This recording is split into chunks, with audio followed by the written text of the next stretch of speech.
नमस्कार प्यारे विद्यार्थियों, DAV mall public school Hindi कक्षा में आपका स्वागत है। आज मैं कक्षा 10वीं में आपको रचनात्मक लेखन के अंतर्गत औपचारिक पत्र लेखन की जो शैली है उनके बारे में बताने जा रहा हूँ। आइए आज सुंदर एक विचार के साथ आज की कक्षा प्रारंभ करते हैं। आज का विचार है, इस विचार पर आप विचार करेंगे। आप तब तक नहीं हार सकते जब तक आप प्रयास करना नहीं छोड़ देते। अर्थात जब तक आप प्रयास करेंगे तब तक आप हारेंगे नहीं। तो जीतने के लिए प्रयास जरूरी है। आइए देखते हैं आज का जो हमारा विषय है, औपचारिक पत्र लेखन हिंदी व्याकरण में महत्वपूर्ण है और हमारे दैनिक जीवन में भी पत्र लेखन का विशेष महत्व है। भले ही हम कागज में न लिखें, ईमेल के माध्यम से लिखें, मगर हमारी जो शैली है वह महत्वपूर्ण होनी चाहिए। भाषा शैली महत्वपूर्ण होनी चाहिए। पत्र लेखन के परिचय के बारे में पिछली कक्षा में आपको मैंने बताया था कि हम चाहे वो व्यावसायिक हो या कार्यालयीन हो, दोनों रूप में पत्रों को हम प्रेषित करते हैं, है ना।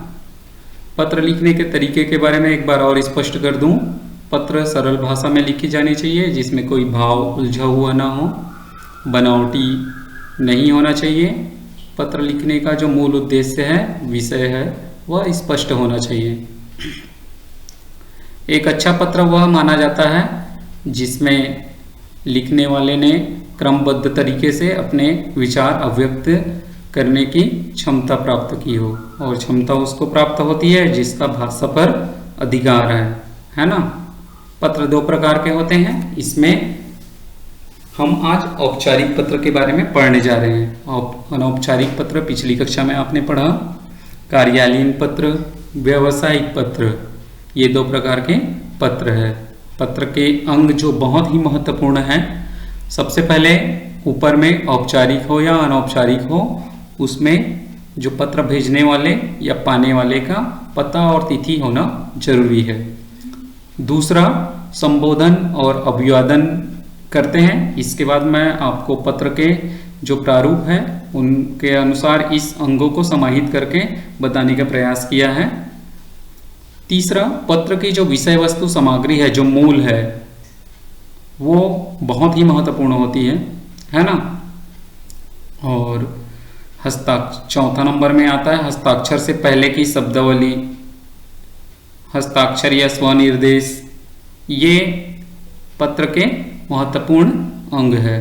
एक हम औपचारिक पत्र का प्रारूप देखते हैं, जिसको सबसे पहले हम जिसे पत्र लिखे हैं, जैसे हमारे विद्यालय की प्राचार्य महोदया को पत्र लिखे हैं। हम किस लिए पत्र लिखे हैं, ये विषय हो गया।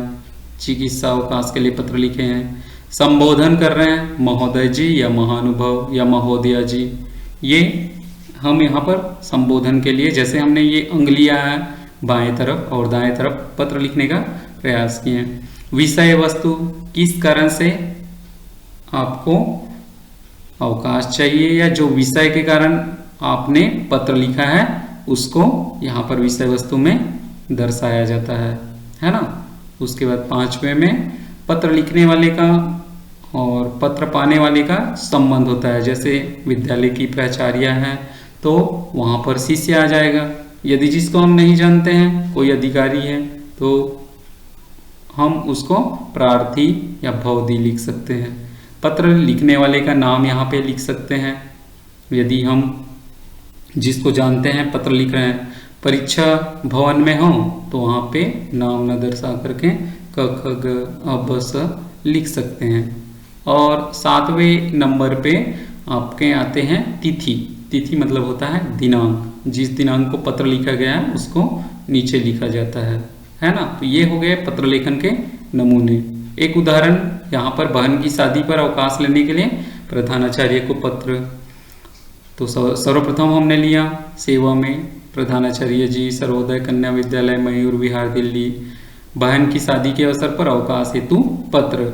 यहाँ पर महोदया जी संबोधित करते हैं, विनम्र निवेदन करते हुए अपने आप को बता रहे हैं कि मेरे घर में मेहमानों का आना जाना लगा हुआ है, काम बढ़ गए हैं, इस कारण मैं विद्यालय नहीं आ पा रही, तो मुझको 12, 13 और 14 ये पत्र के प्रारंभ में प्रेषित करने वाले जो पता है, उसके बाद विषय, उसके बाद संबोधित करने वाले जो शब्द है, उसके बाद मूल विषय, और ये हो गया। आपसे प्रार्थना है कि ये अंतिम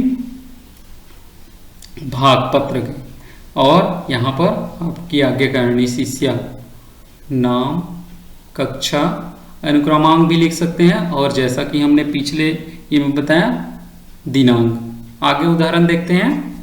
बिजली की समस्या के समाधान के लिए विद्युत बोर्ड के प्रबंधक को पत्र लिखे हैं हमने। तो सेवा में महाप्रबंधक महोदय जी, दिल्ली विद्युत बोर्ड नई दिल्ली। अब यहाँ पे जो विद्युत बोर्ड के प्रबंधक बोले हैं, तो विद्युत बोर्ड के प्रबंधक यहाँ पे हमको समाहित करना होगा।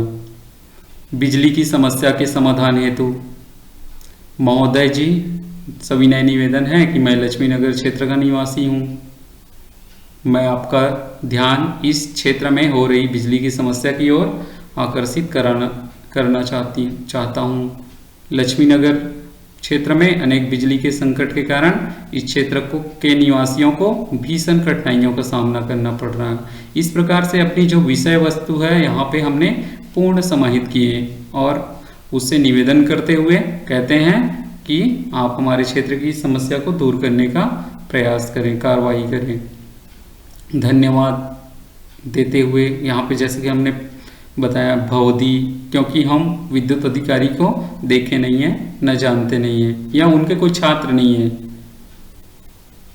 अब यहाँ पर सचिव लिखकर अपना नाम लिखे, फिर अपना पद लिखे, और यहाँ पे लक्ष्मी नगर संघ, और यहाँ पे दिनांक। इस प्रकार से हम जैसे प्रारूप में बताएं उसके आधार पे हमने उदाहरण लिया है। तो बच्चों, आप भी ऐसा उदाहरण प्रारूप के अनुसार लिख सकते हैं। यह अपने दैनिक जीवन के लिए जो प्रारूप है उनको जानना जरूरी है, साथ ही साथ परीक्षा के लिए भी महत्वपूर्ण है। आगे देखते हैं उदाहरण तीसरे में। परीक्षा भवन से लिखा गया पत्र है ये। पौधों की व्यवस्था कराने हेतु अनुरोध पत्र लिखे हैं। किसको? सेवा में उद्यान अधीक्षक, उद्यान के जो अधीक्षक है ना, उद्यान विभाग समस्तीपुर बिहार को पत्र लिखा है। यहाँ पर उनसे निवेदन करते हुए कहते हैं कि मैं रामनगर का निवासी हूँ और पेड़ पौधों की कमी, पार्कों में पेड़ बहुत कम है, पेड़ हमारे लिए बहुत महत्वपूर्ण है, इनसे वायु प्रदूषण कम होता है, और साथ ही साथ इनके संरक्षण के लिए जागरूक आदि ऐसे वाक्यों को हम पूरा करते हुए एक पत्र लिख सकते हैं। फिर अंत में उनसे निवेदन कर सकते हैं कि आप यह जो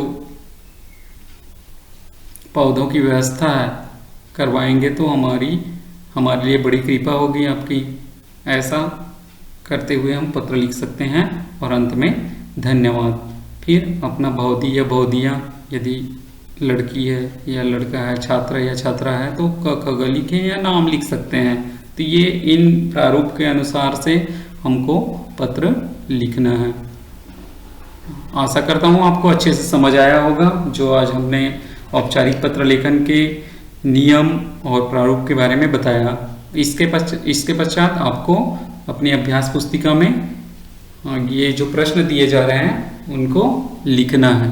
पहला प्रश्न है, महानगर टेलीफोन निगम पुणे के क्षेत्रीय प्रबंधक को पत्र लिखकर अपने टेलीफोन के खराब होने की शिकायत है। शिकायती पत्र लिखना है आपको।